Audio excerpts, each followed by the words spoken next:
So guys, if you're very active, which I'm guessing some of you might be and some of you won't be, but if you are, I'm guessing things like running are some of the basic ways to keep fit.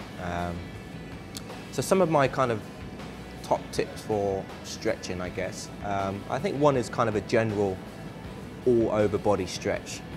You know, warming up correctly, cooling down correctly after exercise.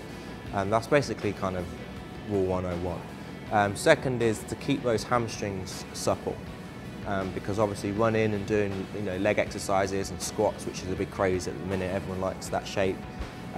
You want to keep your hamstrings flexible so you don't rupture anything or tear anything, and they're very supple. So just simple stretches, sitting on the floor, stretching over, keeping your legs straight. You can flex the toes to increase the strength, and just having someone gently press you down. You can do PNF stretching, which is very helpful. Where you push and you put opposing force on for 6 seconds and then relax, which is very good. So stretching hamstrings is very, very important. Another one obviously is calves. Again, if you're doing a lot of running, and I think just simple stretching, taking 5 minutes just to lean yourself against the wall, really stretch out your calves and get those ready before and after exercise to keep them very supple. And again, then just vague ones, so stretching the arms and shoulders.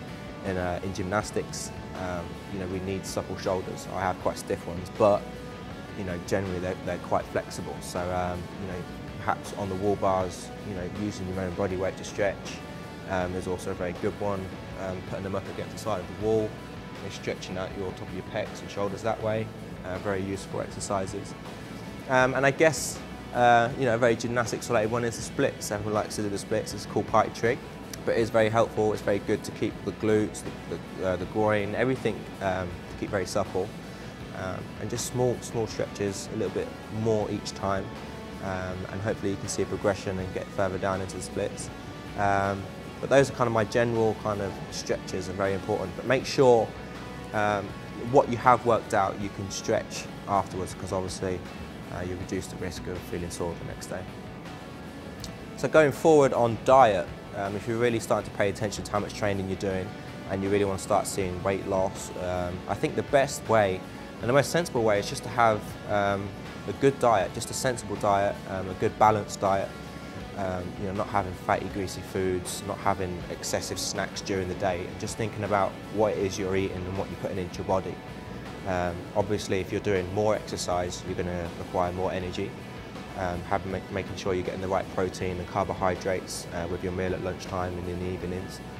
And just having that fibre and those carbs and protein in the breakfast is very important as well. That's what sets you up for the rest of the day. It's what gets your workout going, gets your metabolism kick-started. So making sure you have good fibre and protein for breakfast, and making sure you basically just have vegetables, meats, carbohydrates are fine, don't listen to all the crazes out there. And just being sensible. If you are working out regularly and you're having a sensible diet, then that is the best way forward.